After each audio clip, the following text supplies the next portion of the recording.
Okay, we are live on Warrior Women in Business, episode 49. I want to thank everybody for joining us with this crazy Women's History Month. I don't know about you, Pam, but there's been so many things happening. All wonderful things, All important wonderful things. It's like event after event after event. So it's actually really awesome. And in our last podcast, I loved having Rachel Braun-Churl on. I don't know if you know Rachel, but you do. She's a So veggiepreneur. I do know her. I know her work. she's a Yeah. dynamo vagipreneur. She was my client for many years and a very close friend and a role model to me, to be honest. And we talked about taking Women's History Month and making it not a month, but just a thing that we actually do every day supporting women. That's So, the goal. right? It's really important. So for those of you that don't know me and don't know Warrior Women in Business, Warrior Women in Business has been around the last about 10 years. It is a division of my company, JS Media, which is a branding and marketing agency since 2006. And a lot of our work, because I am a woman, is supporting women in business and also women in the arts. Anybody that knows me knows I have a big passion for supporting female creatives and female entrepreneurs. And so Warrior Women in Business is a podcast, event series, and conference series called Brand You. Most of our events and our programs are in New York City and Beverly Hills. And for my Beverly Hills ladies that happen to be on today, thank you for being on. Thank you everyone for being on the show and attending events and being involved.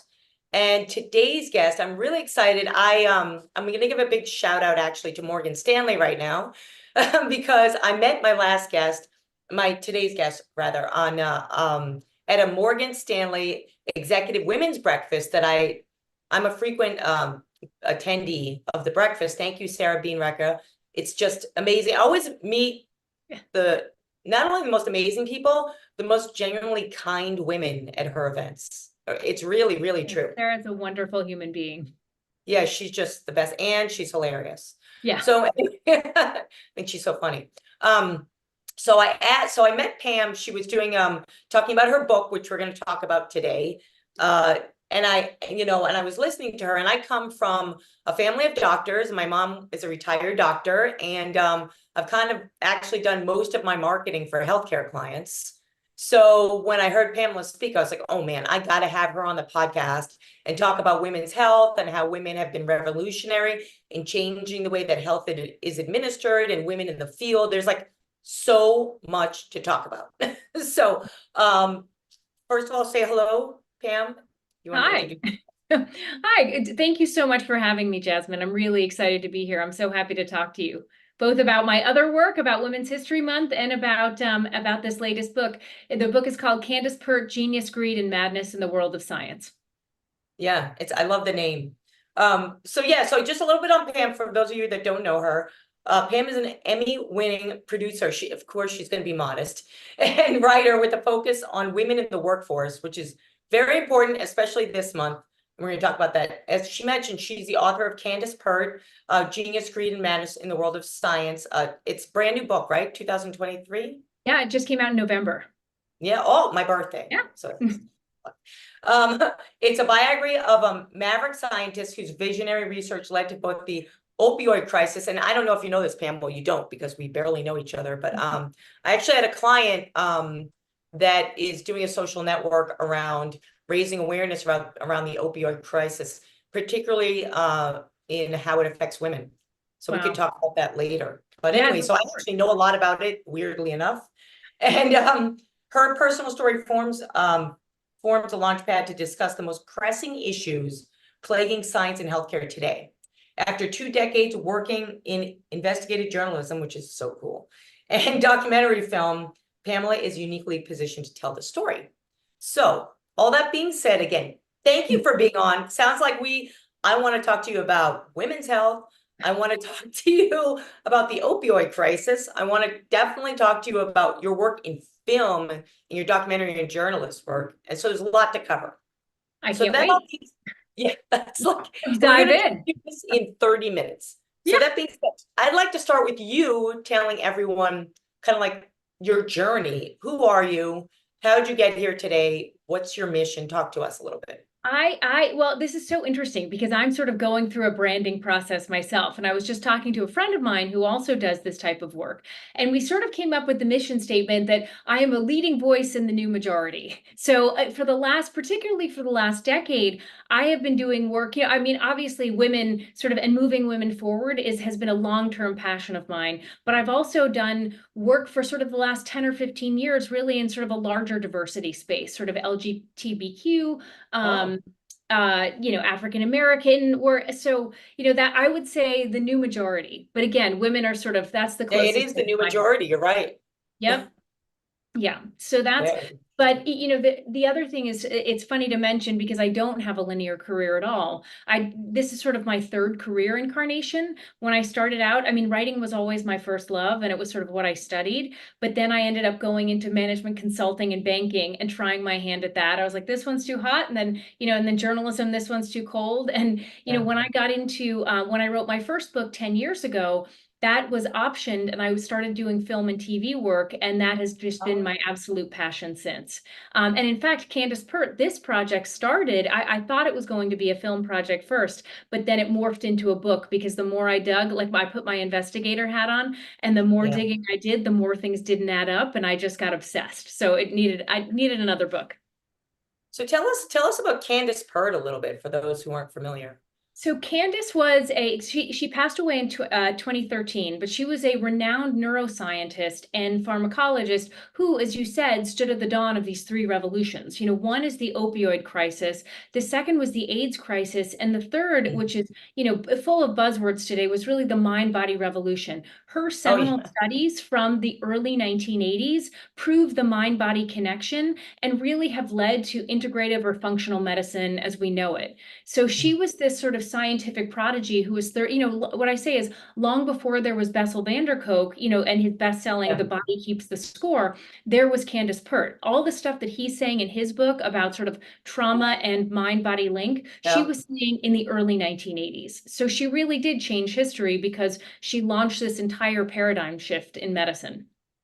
Wow, that's incredible. Yeah, I'm very familiar. On a personal level, I do a lot of reading around that, and I do believe that the body does keep the score, and especially with women. And we actually talk a lot about that. I had a woman that does, believe it or not, a cacao therapy Oh, in wow. Yeah. healing women from the womb up. Yeah. So on my podcast. So yeah, I mean, for women, I think it's really important to understand that connection.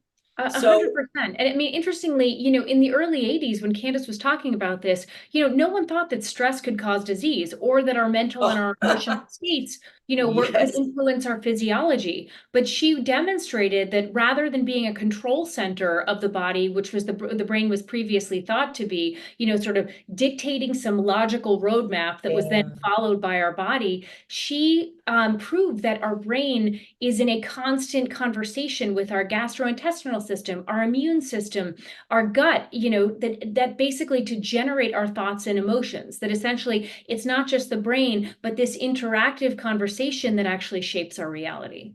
Yeah, absolutely. So what give us like kind of like visualize the book for us in terms of, is it a how-to book? Is it an action book? Is it storytelling, which I'm assuming? It's juicy. For those that haven't read it. Yeah. Well, in some ways, it's a bit of a tale of what not to do. No, it's a Sure. biography. It's really the story of her life, and this began for me, like I said, as a film project initially because I read Candace published a memoir in 1997 called Molecules of Emotion, and I read her. My process was sort of, it was interesting and a bit backwards because I read her memoir as a producer with my producer hat on. And I was like, Mm, holy cow, this is like, again, Hidden Figures meets A Beautiful Mind. I was thinking like, I've got to take this and put it on a screen. yeah. Because I've also been working as a producer. But so then I got the rights to her book. I reached out to her widower who owned them and signed another agreement with him whereby we agreed that I would interview him, her, other members of her family, colleagues, friends, and all this stuff to sort of figure out, okay, what are the last 30 pages of the script? How does her story end? And what I discovered was more sabotage and sort of juicy crime type material than I ever could have Oh, imagined. both sort of, and what was interesting about it is that Candace she is a heroic figure, but really a tragic figure in a lot of ways too. I mean, she rose to become chief of brain biochemistry at the National Institute of Mental Health, which is part of the NIH. Yeah, I And was gonna she say, yeah. did incredible groundbreaking work there, but she was legitimately sabotaged and undermined by a number of her colleagues, peers, and mentors. And then I will say, over the course of her life, she adopted some of that behavior. So she was sort of both a victim and a perpetrator. Doesn't that happen? Well, do you think that happens just because of the nature of the industry and her trying to either tell her story or rise up the ranks? Because I just think that kind of like is parallel across a number of industries, you know. Yeah, well, and also the feminist read. I mean, so in service of women's, International Women's History Month, this is a good topic to broach because, one of the things that I say in the book is that for a long time there was only one mode of leadership, and that was the tough male mode of leadership, Right. and women had to adapt. They wore, the hard shells and the blue suits, and so in order to rise up in the ranks, particularly as the spaces for more and more women became smaller and smaller, often there was only room for one woman at the top of any given department, if not company or an entire industry in many fields. Women began to adopt the characteristics of leadership that they saw around them, which was Yeah.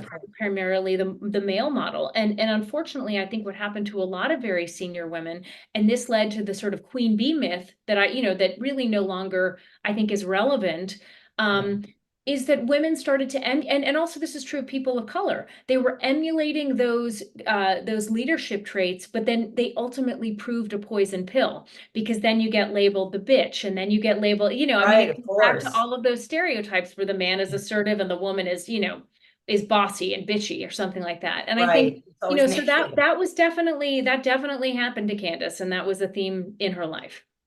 That's interesting. So can you talk about like the aftermath of Candace and what she's done to what do you think's happened in the health field with women? I mean, I know I work with a lot of women in the health field. Is their approach different? Do they speak more? Is there more advocacy? Talk to us about that. Thankfully there is. And the sad part of this, I mean, part of what I want to do in telling her story is bring her back to the forefront because there are other scientists I've talked to who, and her name has been largely forgotten, and yet her seminal work forms the basis of an entirely new field.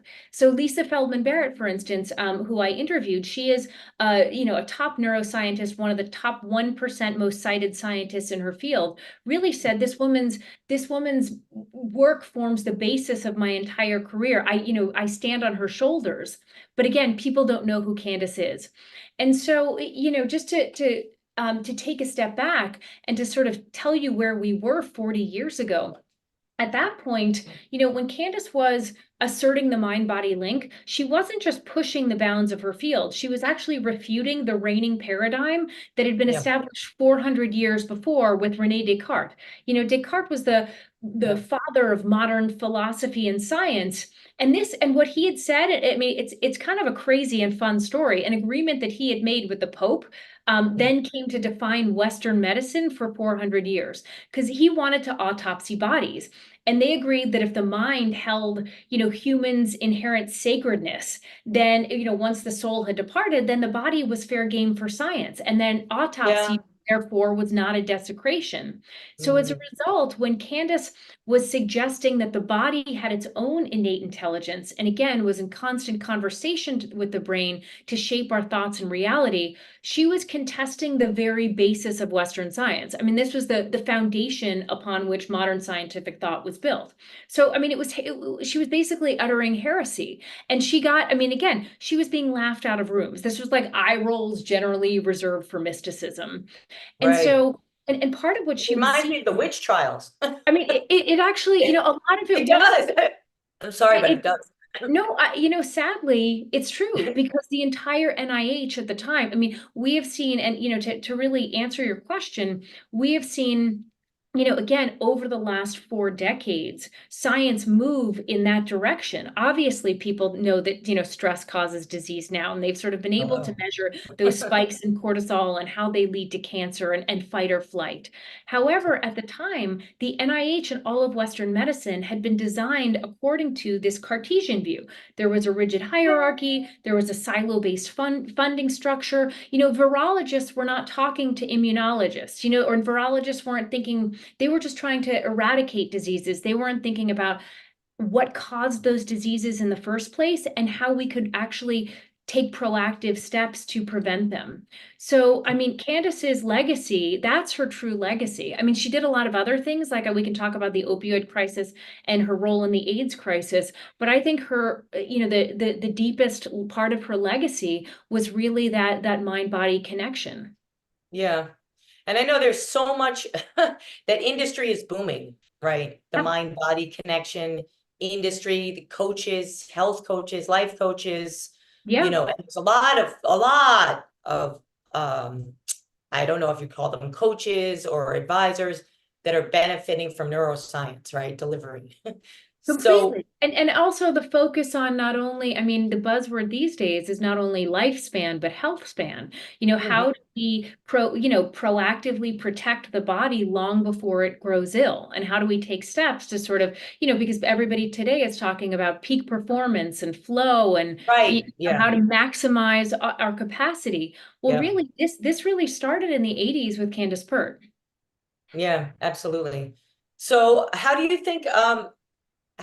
where do you personally, since you've been studying this so much, Yeah. where do you see the future, let's say in the next 10 years, in terms of Eastern and Western medicine colliding, the changes between mind, body, and traditional pharma? Let's talk Yeah. about that. What you Well, see.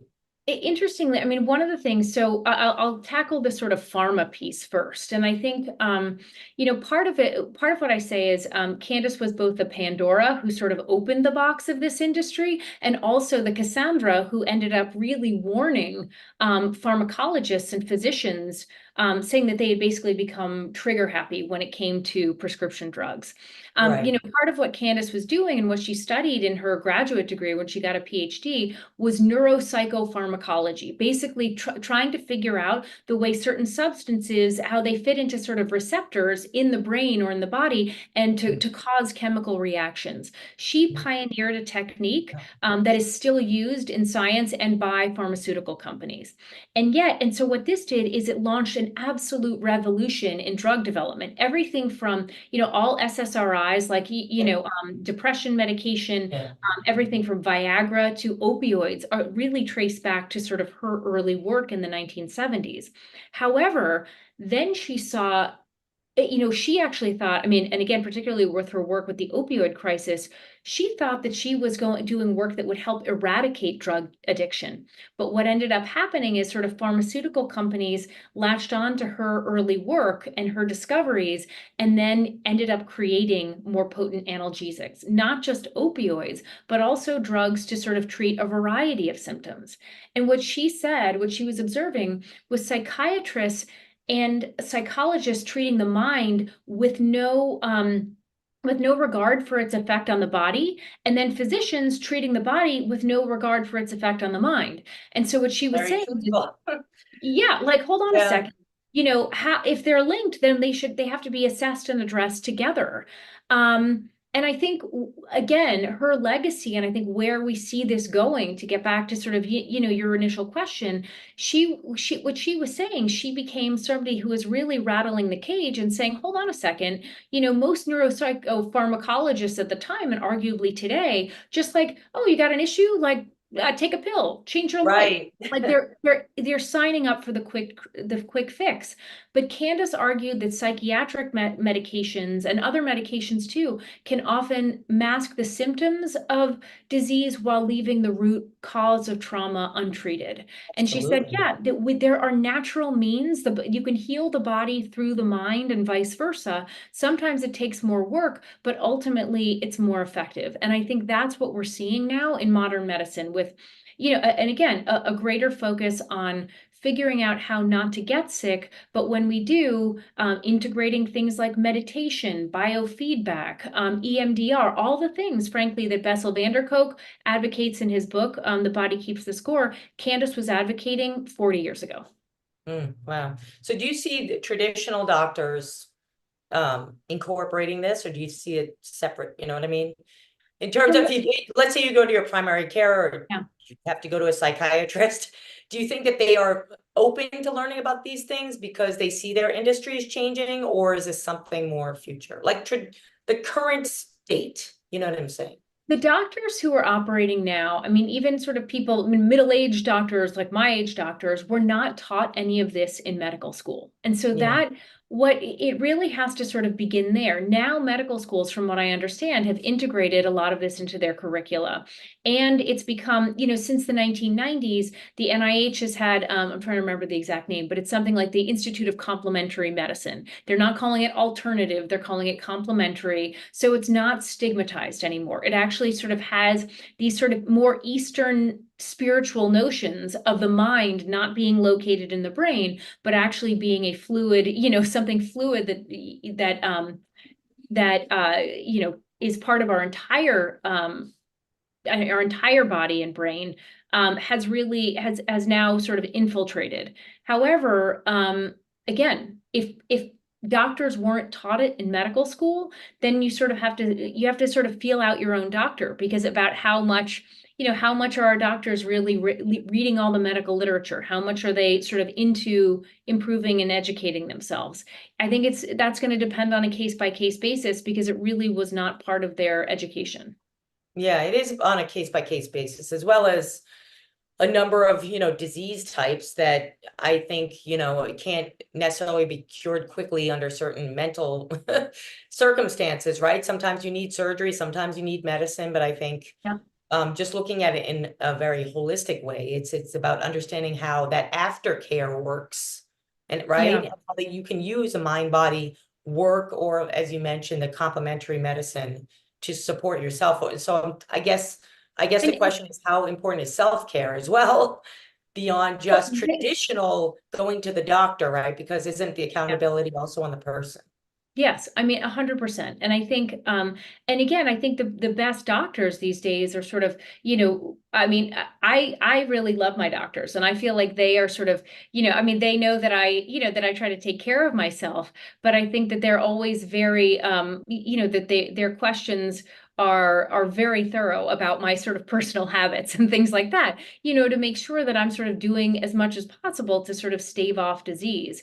But I think, one other interesting point is that, so many things, so many diseases once dismissed as mental disorders are now, and this is what Lisa Feldman Barrett writes about. She's written two books, one called How Emotions Are Made, and I think the second one is called 7.5 Lessons About the Brain. And part of what Cool. she talks about is how, and again, Candace, she is like sort of a successor to Candace. She's building upon Candace's work. And what she said is that illnesses previously, like depression or anxiety, previously dismissed as sort of mental disorders, are now actually increasingly known to have roots in the physical, because inflammation, all different types of inflammation, can cause what she calls misbudgeting, and which or misallocation of energy. And so essentially that can make us That feel kind of makes perfect sense. Yep. And so From a again, this physical perspective. sacred boundary between brain and body, something that Candace promoted and improved 40 years ago, is finally now being accepted and integrated into the medical field vernacular. Yeah, I mean, a lot of anxiety specialists talk about now, they talk about, the triggers from the body to the mind. And it's like, Yeah. oh, it's a no-brainer that you would not feel well, and you would have fight or flight if your body is off. So Yeah. I do a And lot of using stuff. techniques like meditation or even breath Yeah. work and things like that to sort of unwind those triggers. Like one of my favorite examples, it's like, okay, you can't stand your mother-in-law, but you're going to, you have to go see your mother-in-law over the weekend. So all week, your body, you're sort of, you're having this like Stress. anticipatory anxiety. Yeah. And so Mhm. your body is actually, shooting out those like cortisol, all those stress Yeah. hormones, as if you were currently in that situation. Your body is reacting, as if Absolutely. you're currently in the, in that, at her house. And the reality is, you're not in there's no clear and present danger, and yet you're still in fight or flight. So there are all of these techniques that now, increasingly some doctors, some, alternative healers and things like that are teaching people to sort of unwind those stress triggers or unwind those potential trauma responses. Well, it makes a ton of sense. I mean, especially in today's world where everything is so fast paced and it's hard to stay present when you have so much going on. So I think staying present is challenging. It can be extremely helpful, you Yeah. know? So I No, think and it's so elementary, but people yeah. seem to forget about it. So Well, and it's interesting. I came to this story, in fact, because a friend of mine knew that I was like, I was interested in this stuff. I meditated. I was sort of, wow. I was interested in mind body work, or sort of like alternative or complementary medicine. That's where this started for me, because I found that a lot of these techniques worked. But then I wanted to know why they worked. And I was sort of curious about the science, and Candace's memoir was recommended to me. And that sort of, this was 7 years ago, but that's what kicked off this whole process. So let's talk a little, thank you for sharing all that information with us. I actually think it's very helpful for women to understand, taking health into their own hands, really, and understanding all the tools that we actually have that we may forget about or maybe don't even know about. So I was going to mention also in the show notes, I'm going to put in any resource that you want to put in, books, resources, links. We're going to put that all in there so everybody is healthy and knows what's happening. So let's talk a little bit more let's switch from the book, if you don't mind, a little bit, and talk a little bit more about what you do in film and producing and in writing, maybe some new projects you're looking to work on, maybe something that you recently did. Let's talk to us a little bit about that.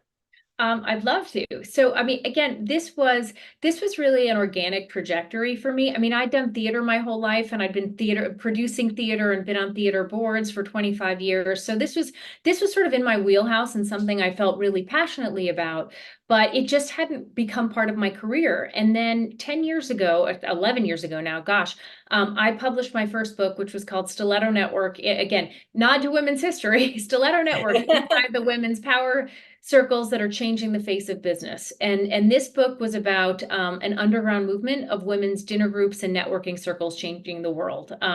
So I charted billions of dollars of transactions and corporate board seats attained and companies founded and funded, all as a result of what really were these sort of mostly groups of 10, right? But when I started, it's like when you learn a new word and you see it everywhere. Like I Yeah, started yeah, what yeah. happened. I was like, Serendipity wait a is second, you've got a group and you've got a group. And I yeah. started looking at what was happening in aggregate, and it was millions of women. And so this really was, it's hard to believe that it was 10 years ago, but this, it changed my life. I tell everybody that I lived the story of Stiletto Network as I was writing it, because I was so inspired. I met all of these incredible women who were really changing the world and helping not only themselves, but really each other, opening what I say is not only their Rolodexes, but also their wallets, because I think a lot of this is about financial resources. 100%. Um, and that book I ended up meeting a bunch of producers through that. So at first I was approached by, I was in a lot of the wrong rooms before I was in the right rooms, people who were like Stiletto Network and kind of wanted to Real Housewives it up.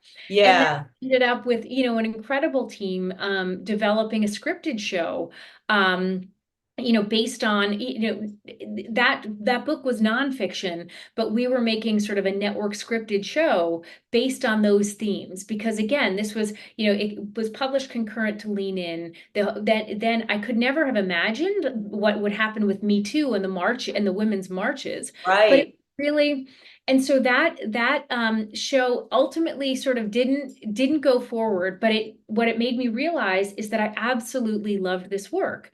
And because I had a business background, before I became a writer, I started writing. I started writing scripts and treatments and pilots and all this stuff. I just loved it. I hired a coach, and really went for it. And then I started getting the advice from other producers. Hey, you really have this business experience, this acumen that other writers don't have. Why don't Yeah. producers are sort of more power, as we've seen with the writer's strike, producers can be in more of the power seat than writers in Hollywood. And so I was being told, look, if you come out as a producer, you're coming out in a power position and it'll grease the wheels for your creative work.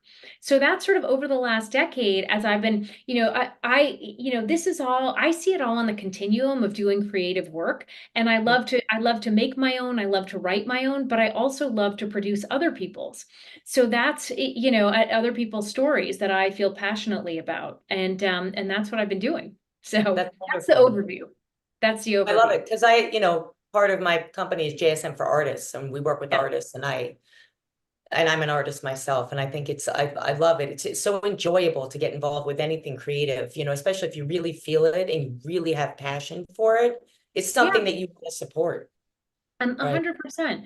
And I think, not to get too heavy, but I think the world needs it more than ever. I think where we are, I mean, we are facing a lot of, given the political situation and the various tragedies and wars happening all over the planet, I think a lot of the projects that I have been deeply attracted to sort of address some social ill, not in a heavy-handed, proselytizing way, but in the way I've sort of conceived of myself as an impact producer. A lot of the work that I've done does have some sort of, a social message or some possibility of doing social good. And that's sort of the thing, that's sort of part of what I love most. And Flag Makers was one of the documentary that won the Emmy. I'm working on another project right now called Swimmobile about, swim programs in Detroit in the early 80s. But again, each of these projects sort of addresses, under-resourced or, groups or hidden voices, people we don't hear enough from. And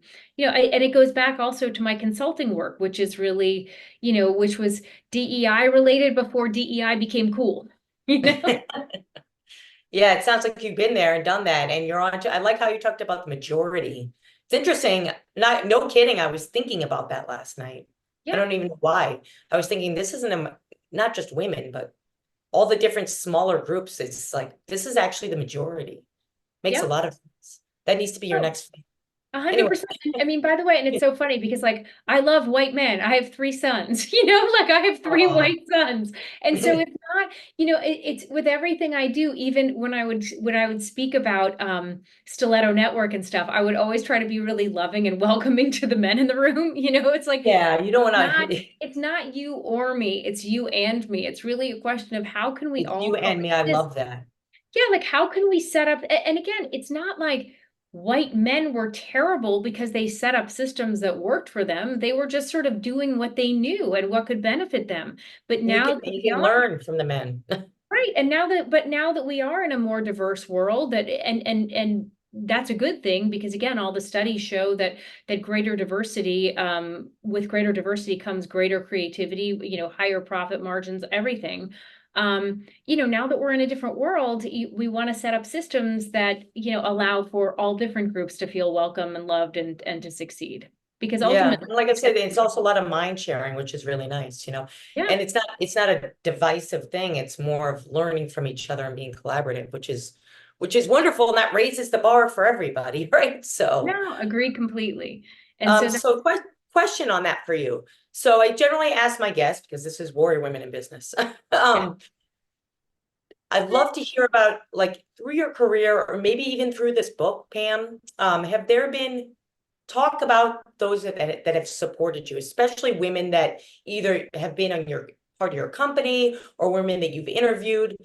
Talk about like the women's support, where you felt it, any advice you have for women and how they can support each other in a project that they might be involved with. Well, someone who comes to mind immediately, because I just sort of, forwarded something she did on LinkedIn, is Kay Koplovitz, who blurbed my book, who's just been a dear friend and mentor to me. She was the founder of USA Network. She was basically Ted Turner's main rival. back in the day. I mean, there were Yeah, no yeah. in founding TV networks back then. And I mean, she has wild stories from this. And she also founded the Sci-Fi Channel. She Oh, I became, love the sci-fi she was channel. I know, it's fantastic. She I love it. created, I mean, she's just this absolute trailblazing entrepreneur. And I look at what she's done throughout her life because she didn't just stop there. She became the head of President Clinton's Women's Business Council. She founded Springboard, which was That's why her name a is familiar to yeah. me. So Springboard originated, I mean, it was a nonprofit. It was to like sort of an incubator to help women's businesses, get them over that sort of funding hump, give them all the tools they needed to, don't lose control of over your money. Here's how you hone your pitch. Here's how to teach them. So there was a teaching component, but then following that, she also now has a fund and sort of there's a funding component as well. So I think, I mean, I look at women like Kay who've made this, her passion for her life. Again, who open not only your Rolodex, but also your wallet on women's behalf. I think that that is really important. And it really has taught me so much and informs everything I do. Because again, I think one of the reasons that what has stymied women is, and some of the stereotypes, which are true, that men, I mean, it's like, again, one more debate on sponsorship versus mentorship. But there's some truth Right. to that women will offer advice, they'll meet for coffee and all this stuff. But when you need money, women are slower to write the checks. And so I that is a agree. problem. Like, women have to invest in each other's businesses. And that, Agree. I mean, Mhm.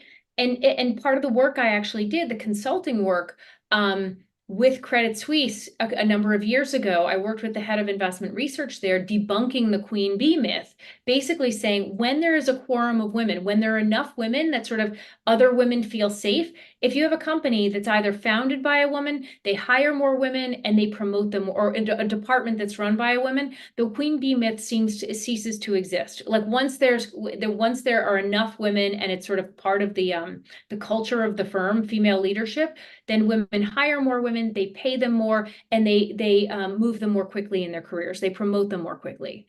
And so I think that we have to remember that that's really what it's about. It's not about sort of giving each other, a shoulder to cry on. It's actually Yeah. the launch. It's not.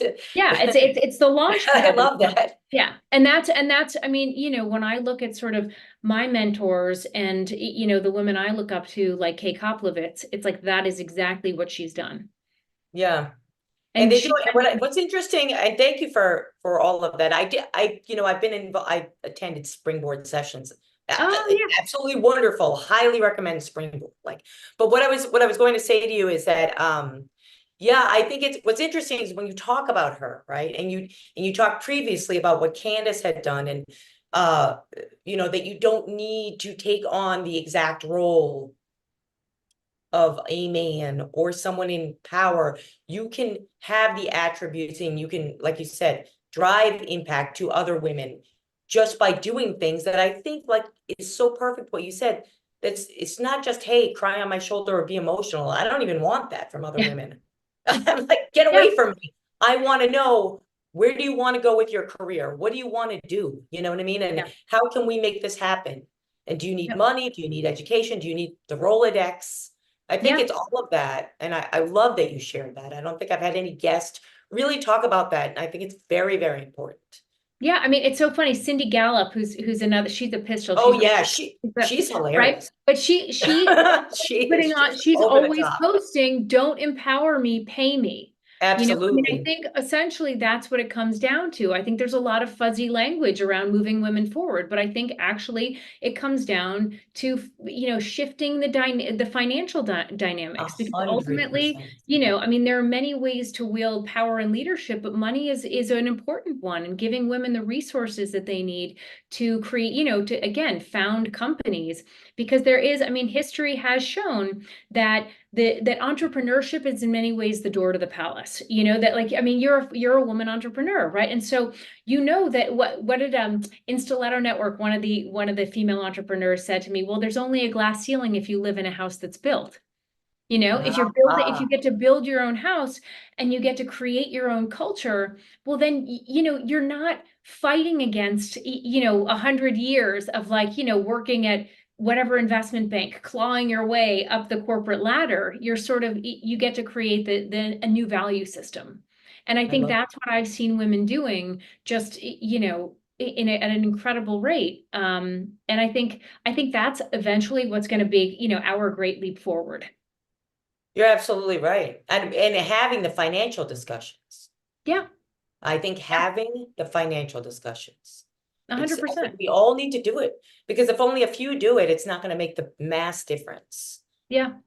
So I mean, those are some of the most, I am blessed with very wonderful female friends, and I do have those discussions with them now, and openly. I'm divorced, and so like this is I have to, like, I've got to make you money, have to. and this is, and this is, I mean, I think I do. this is the last taboo topic. I mean, people were talking about sex long before Right. they I were mean, Rachel talking talks about money. all about entrepreneurship, and I'm like, okay, it's fine. We can let's talk about it on the podcast. Money is like, oh my God, no. Yeah. No, 100%. And, figuring out how to make those asks, and also as a woman, how to take some risks and offer. I think that's really, again, if there's one thing that I think is going to move us all forward, it's that. It's actually us financially backing, women and people of color, because We that's, need to have some women-run banks. yeah. And actually, I will I give mean, sure there are. I just don't know them. I will give a shout out to a woman who is also, I met through Stiletto Network, Malin Yen, incredibly successful entrepreneur in Silicon Valley. She joined the founding team. She was one of the top IP attorneys at Cisco, and then joined the founding team of a company that became a unicorn, did incredibly well herself, and then founded Operator Collective, which is it's a funding vehicle for, I mean, this is, I'm giving you a basic definition of what they do, but it's a funding vehicle for women and largely women and people of color, but the model is so innovative and so unique. And I'm a very small LP, but a very proud LP in that fund. Okay. Congratulations. Yeah. So Well, we'll also put that in Collective, the show everybody notes. check it out. Anything that you can provide to the women, because we're all ears, and it is about helping. So we're women in business. I know that I asked you to be on very quickly, and I didn't even know you. I was just like so impressed with what you were talking about. And again, like, I've worked with so many women in healthcare that it very much resonated. But when I asked you to be on the podcast, what did you think of the term, or the brand Warrior Women in Business? What did it say to you? I think it speaks to sort of, well, particularly women entrepreneurs. I think that, I mean, I think that now large systems, large companies are sort of set up to at least, well, how do I say this in a diplomatic way? They're not always welcoming to women, but at least the languaging is around it is, it's welcoming. Yeah. But I think where you have to become a real warrior is when you are running your own show, because people think, because it is 24/7. Like, I mean, I know what you do, and I've seen the guests you have on. And so when there's not really a break in your schedule, and when you're thinking about your work 24/7 and doing all the other stuff that we do, which is, that women still do, which is sort of the majority of the at-home, work, the second shift stuff. I think that that's like, that you do have to become sort of a warrior, and you can do, but I also think there are many ways to be a warrior, and there's not just, and it is a word that has male connotations or masculine connotations, but in the same way that, like, I think terms like leader have been overtermed, or That's interesting.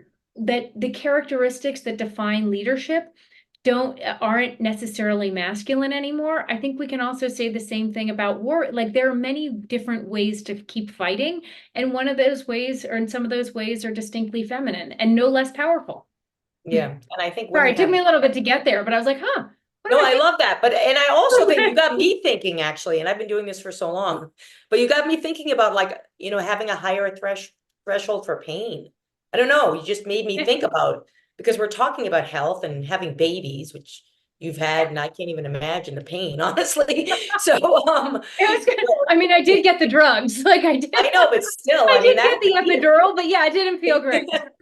that doesn't get enough support. But I think, yeah, no, I love what you said. I think that you can be a warrior in many different ways. You can be a warrior in a very quiet way. You can be a warrior in a more of a heavy-handed way. And I like what you said about leadership too, because the leadership traits have, since I was at IBM a million years ago, and it was very like regimented.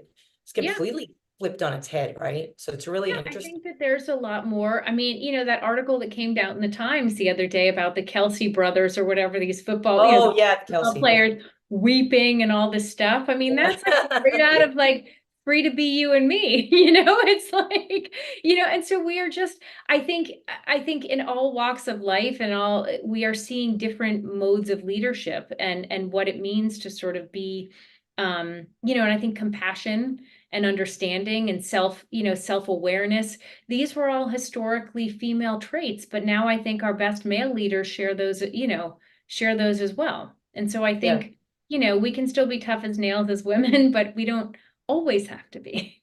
Well, I'm excited for a world that embraces empathy, I'll tell you that much, and rewards empathy, because one of my personal missions in life, I think that that's something that's so important that people just kind of take for granted in business. And I'm talking specifically in business. And I think it's very needed, with everything that's going on. Hallelujah. No, I mean, I could not agree more. And So, I so I hope know we only have I hope that's where we're ascending. I hope that's where we're ascending to. And I love that you talk about what you do is everything is impact. That's one of the things when I work with most of my clients are executives, it's all about, for them, it's all about impact. I love that you talked about the impact. And I think warrior women in business, female Yeah. entrepreneurs need to think about the impact that they're driving and Well, not just about the dollar or just about the brand, more about the higher level. yeah. No, I mean, I think that's true. Like I come at all the work that I do sort of from in a mission oriented way, because you could say like, well, what are you? And it's like, well, I do this, it's like, okay, I Yeah, produce, I write, it's like I write yeah, books, I've written articles, journalism, scripts, produced other projects, but fundamentally it sort of all falls under the umbrella of yes. impact. It's like they're all united by a common sensibility and a mission to try to make the world a more loving, equitable place. I mean, I think that's, the consulting work I do, the sort of the thought leadership work I do, both, for corporate clients and the creative work I do, it all comes from the same sort of heart-based place. Yep, I understand. Well, I was going to play my warrior. So I'm a musician and I wrote the Warrior Women theme song. It's not Oh my out gosh, yet. I love this. This is so great. Yeah, yeah. I was gonna play it on this podcast, but it's not totally ready yet. But the whole purpose of that song, and believe it or not, to me, it's just an anthem, so it's not a big deal for me. I write more complicated things. But I was thinking, as I was writing, I was just thinking, it has to drive impact. It has to drive impact. It's the only purpose, And Yeah. I think when you do something from a purposeful standpoint, like the outcome is amazing. Just, like your book, it's so purposeful and it's so impactful. And, I love that it's something also that you talked about that was undiscovered or a story not told, that now like your timing is impeccable. You know what I mean? With the book and kind of what's happening. So Well, I really want to thank you for being on today, sharing like the wisdom and also the resources and just being real with other women, because this is what women need, the yeah. takeaways that you've provided today, especially about like supporting women, not just with I love you talked about not just a shoulder to cry on, but funding and real support and And doing hard things. truths like you're in the wrong job, you're miserable, get out of it, stop doing that, you're Yeah. sabotaging yourself. Like we need to hear that from our friends. Yes, we did. Those are good friends. Yeah. So any last comments you want to provide? Any other closing I remarks? think with regard to, I think with regard to Candace, I would say one thing, and this just popped into my head. I was not planning to say this, but as the more I got to know Candace and the more I heard from her family and her friends who just loved her so much, she was an absolute genius, but she didn't always love herself. And so I think going back to your point about self-care, it's finding ways, even when the world is, like when you feel like you have to be a warrior, when it feels like the world is against you, to really take care of yourself and find ways to love yourself no matter what. Because that would, Candace's story, her personal story is very complex and she's a very complex person. But the one piece of advice that I was just always like, why don't you love yourself more? So it's kind Yeah, of I mean, hard, but and it's that's true. And that's where all that trauma and body, am I Yeah, right? I do a lot of reading on 100%. psychology, believe me. So Yeah. I'm very, very interested in that subject. I wanted to be a psychologist, but then I learned that you had to go to school longer, and I said, forget. So Great. But you integrate that in everything you do. no, I do. So I was thinking, I was actually been thinking about putting together a book club, a women's business book club. Hooray. Yeah, and I'm thinking this will be the top book that I'm going to recommend to my new book club. That there's nobody in it yet, but Okay, that's how it but this is starts. That's how stiletto it's so networks are built important. too. Yeah, no, it's so important. I mean, covering health and business and all of the self-care. You can't run a successful business if you're miserable and sick.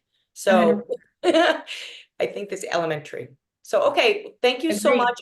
Like I said, Thank all the you. resources, the link to Candace's, I'm sorry, Pamela's book, and all the projects that she wants to share with us, we'll put in the show notes. I want to thank Pamela for being on. Also in the show notes, any contact information you want to provide, Pamela, I'll put that into the show notes.